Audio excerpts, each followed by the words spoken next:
Hey, and welcome to Scott's Talks.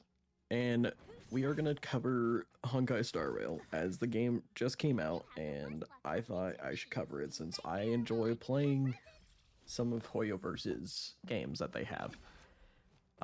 And if we can go over a little bit of how Honkai, like the introduction of it, it's a turn-based RPG, and it's quite similar to like the Neptunia games, if you ever played that. So it's like it has an action order, and you can like speed up your characters or lower your speed of your characters depending on, and get different like set orders for your characters to move in before your enemy can. And this game does a little fancy thing where they have ultimates just like Genshin does and like how Honkai does. And you can use those to like double up on your turn, and you can usually win a fight just like spamming alts for the most part and basically never let the enemy attack, which is kind of funny. So it has like the basic like standard gameplay that a turn-based RPG would have, which is like you have your attackers, like your main damage dealers, you have the people that can help shield them and reduce the damage. You have the healers that can help heal up your party, obviously, it's in the name. And then you got all the characters that can buff up your attackers and like just do more damage and stuff like that. It's like the basic stuff, nothing overly fancy, nothing super innovative. I will say the main character is really cool. The Trailblazer, male or female, you can pick between what gender you want. And they use a baseball bat, which is super cool. It's way cooler than a generic sword user that you would normally get in like the 100th RPG. For whatever reason, everyone likes a sword. Like, yeah, they can make the swords cool, but like a baseball bat, that feels unique and it's cool, and I like it. If we want to talk about a little bit of the pros and cons of the game real quick, I got a lot more pros written down than I do cons, but the cons are pretty substantial, I would think. We'll do pros first because that's probably what people want to hear and validate their opinions. The game is beautiful, and in the background you have some of the gameplay that I have, and the game is beautiful. The graphics is amazing. The gameplay I personally find a whole lot of fun. I grew up playing Pokemon, so I'm kind of used to the same animation playing over and over and again for like long periods of a fight. And I personally haven't found the animations to be boring at all. For like the 4 to 5 hours I've played of this game, it's so far has not been boring. And the story is great so far. It has the classic like humor that Hoyoverse throws in there for a little bit, and you get a little couple chuckles in there, and like some of the smug faces that the characters make. It's all kind of like unique and has its charm, and I like it a lot. And I think it's probably up there with one of the better free-to-play gacha games. Probably going to so far to say better than Genshin. Better than Genshin's story so far. I personally like it more because I like space and stuff. That's just me. I know Genshin has somewhat of a space feel, but like still, there's a lot of similar things to Genshin and Honkai. And we'll go over that near the similarities. There's also no Paimon.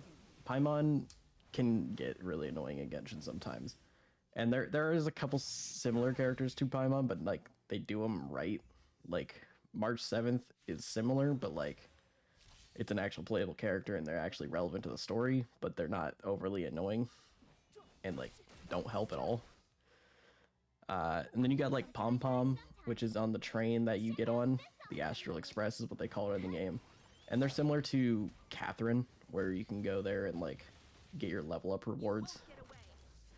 So if you know what Genshin is and you know what I'm talking about, then yeah, that's what Pom Pom is. It's a little like, I don't even know what it is. It looks like Klonoa, basically. Whatever the animal Klonoa is.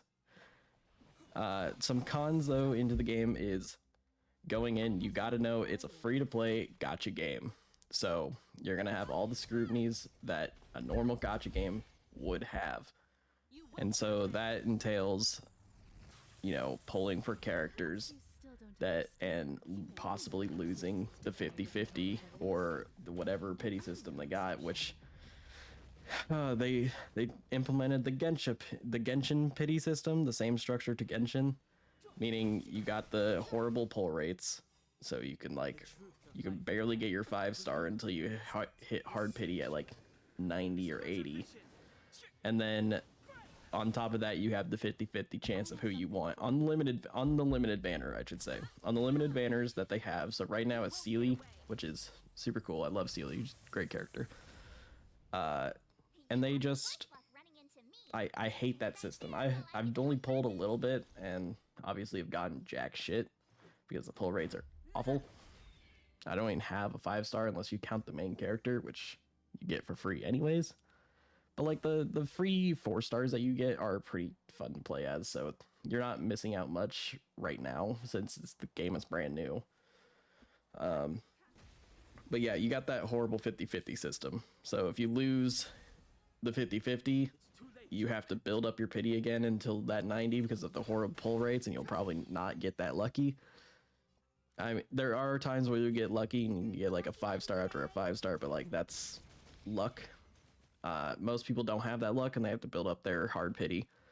Once you lose the 50-50, you are guaranteed for the 5-star next time around if you lose. So it's 100%. So like that's a great thing, but it's like you have to basically do almost 200 pulls to get to a guaranteed person that you want. And I'll just say everyone in this game is fucking hot, besides like the obvious like children characters, because we don't do that here. But like Himiko, oh damn, Kafka, oh Dan, oh damn. That being said, Genshin, just how Genshin and Honkai is a little better in its pull rates, but just like Genshin, it is highly predatory on how to play the game and how it will feel like you'll need to spend money to even feel like you are achieving anything. I don't know how to really explain that, but it's like the feeling of you're not doing much if you're not spending money. It's gonna have you get the feeling of like you need to spend money constantly. So far though, I have not felt a power creep yet. Then again, I'm only like 5 hours in, and the 4-stars are doing their job just fine.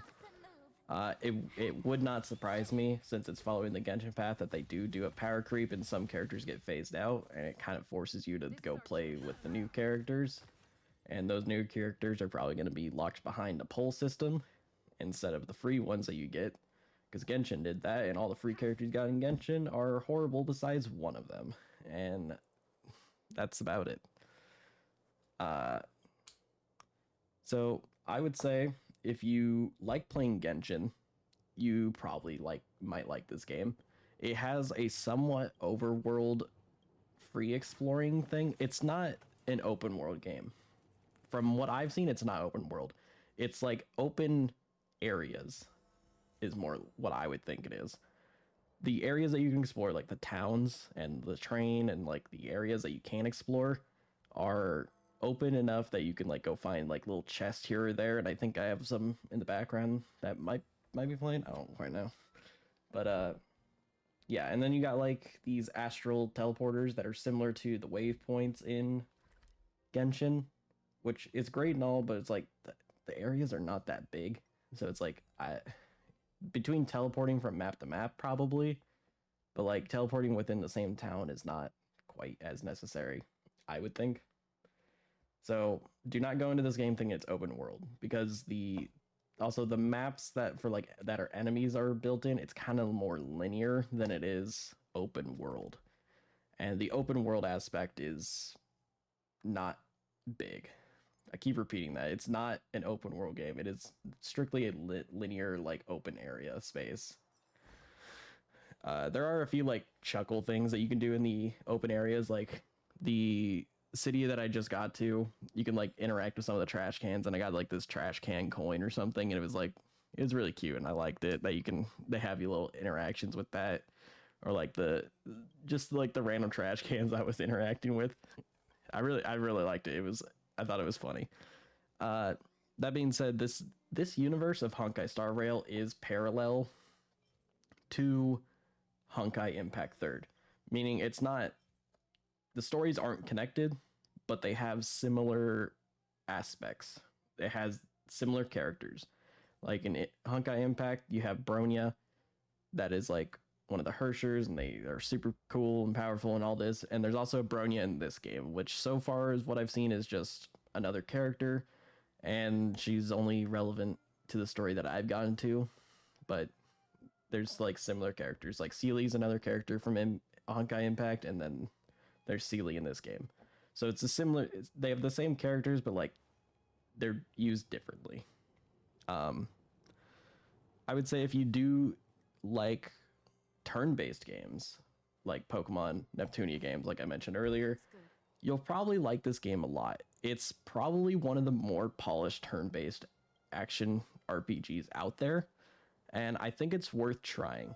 As I said, it is a free-to-play game, so the only thing you will be losing out on is your time if you don't like it. I would say 2 hours to 3 hours is enough to really know if you like this game or not, because then you'll see all the animations at least 3 or 4 times and you'll be like, I don't like seeing the animation or something, the gameplay does not for me, stuff like that. But it's free to play, so you're not going to lose any money and you're not going to be forced to spend any money, and you'll get through the tutorial area relatively fast.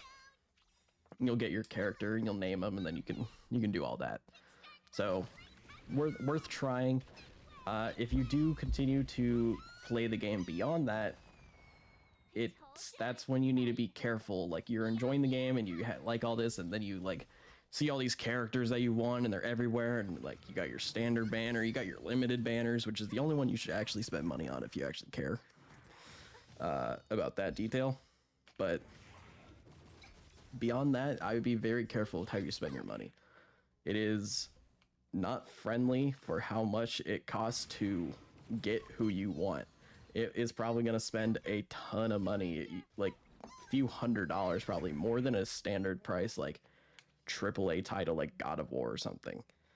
Anyway, if you get your dailies done or whatever and you like the game but you don't feel like you're achieving anything, do not go spend money on this game. It is like, unless you're a rich person and you don't care about what happens to your wallet, that's on you. That I'm not that person. I'm a broke ass college student.